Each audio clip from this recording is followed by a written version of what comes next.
문재인 정부, 서민의 정부라고 자처를 했죠.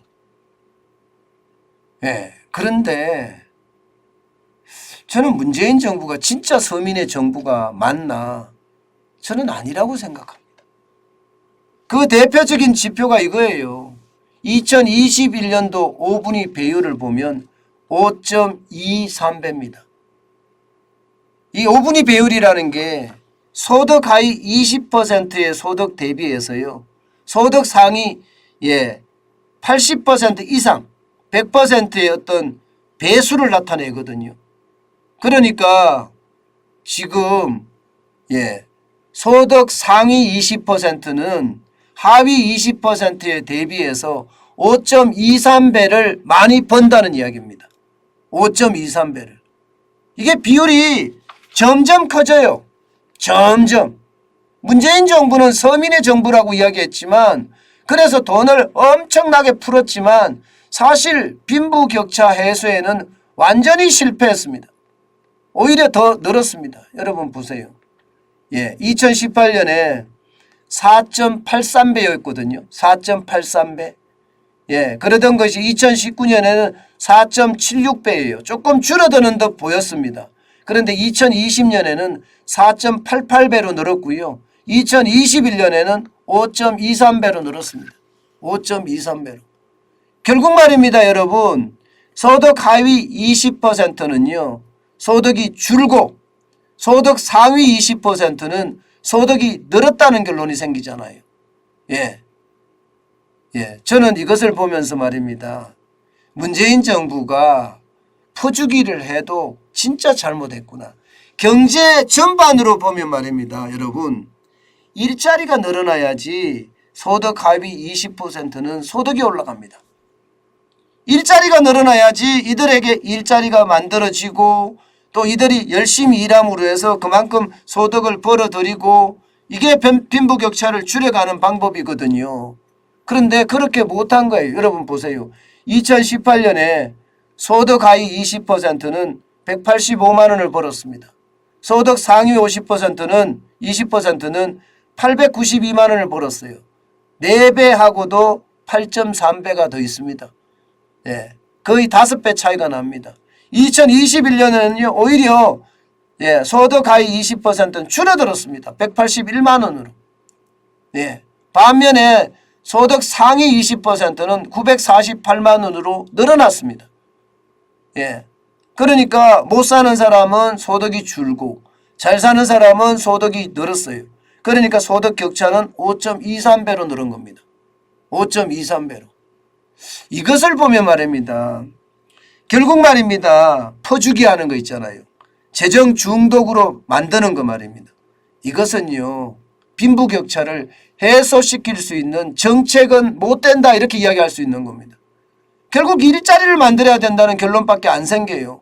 일자리를 만들어서 일자리를 많이 제공하는 것이 결국은 소득을 늘리는 방법이라는 것을 우리는 또 한 번 깨달을 수가 있는 겁니다.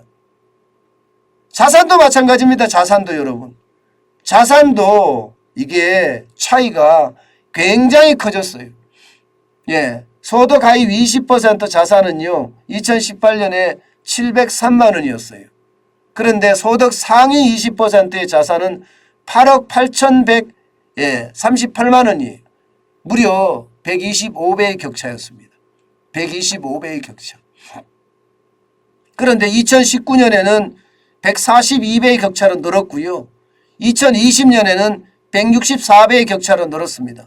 결국 2021년에는 251배의 격차로 늘고 말았습니다. 자산은 490만 원으로 줄었는데 상위 20%는 12억 2,767만 원까지 늘었어요. 이게 집값이 많이 올랐기 때문에 자산이 그만큼 늘고요. 집이 없는 소득 하위 20% 무주택자들은 그만큼 상황이 좋지 않았다는 거예요. 그러니까 문재인 정부의 경제정책 실패가 얼마나 많은 사람들에게 피해를 끼쳤느냐, 이것을 진짜 눈으로 볼 수 있는 지표들입니다. 문재인 정부는 그렇게 이야기합니다. 빈부격차가 크기 때문에 돈 퍼주기 해야 된다 이렇게 이야기하지만 지금 5년 내내 퍼주기를 했는데 퍼주기의 결과는요, 빈부격차만 늘렸다. 이렇게밖에 결론이 안 생기잖아요. 게다가 부동산 정책의 실패 때문에 자산격차까지도 지금 엄청나게 늘어날 수밖에 없었구나. 이런 이야기도 지금 할 수가 있을 정도입니다. 그만큼 말입니다. 빈부격차는 지금 해소는 커녕이요, 결국 말입니다. 오히려 빈부격차를 더 늘리고 말았습니다. 이게 여러분, 진정성이라는 게 굉장히 중요한 정책의 요소 중에 하나거든요. 문재인 정부는요, 어떻게 하든 좌파 정부를 더 연장하는 데만 관심이 있었지, 실질적으로 서민들의 삶의 질이 개선되거나 서민들의 소득을 높이는 방향, 서민들의 어떤 주거 환경을 바꿔주는 방향, 이런 것은 전혀 젬병이었다, 이렇게밖에 말씀 못 드립니다. 그만큼 상황이 좋지 않았다는 이야기예요. 게다가 말입니다. 부채 보세요. 부채 증가하는 속도는요, 지금 계속 올라가요. 소득 하위 20%의 부채는 점점 늘어나죠. 2018년에 505만 원이었던 것이 2021년에는요 521만 원입니다. 예, 물론 여러분, 부채가 소득 상위 20%도 많이 늘어났습니다. 그래서 배수도 소득 대비 부채 자체가 보면 여러분, 지금 굉장히 어려워진 것도 사실이에요. 여러분, 이걸 안 보면요, 월 소득 자체가, 제가 잘못 읽었네요. 월 소득이네요. 505만 원. 505만 원의 월 소득이, 부채는 7,249만 원에서 1억 164만 원까지 늘어났잖아요. 그러나 소득은 지지부진합니다. 505만 원이 521만 원까지 늘어나는데 그쳤고요. 부채는 1억 164만 원까지 늘었으니까 소득 대비 부채 배수를 보면 20배예요. 20배. 결국 말입니다. 소득이 늘어나는 것은 없다는 이야기잖아요. 부채만 많이 늘어났다는 이야기가 되는 거죠. 이게 여러분, 정부의 정책이라는 게 그래요. 정부의 정책이라는 게 가장 우선시해야 될 게 일자리예요. 일자리가 많아져야지 국민의 소득이 늘어나는 거고요. 소득이 늘어나야지 부채도 줄어들 수도 있고요. 여기에 원리금이나 이자도 갚을 수도 있습니다. 원리금, 원금과 이자도 갚을 수도 있습니다.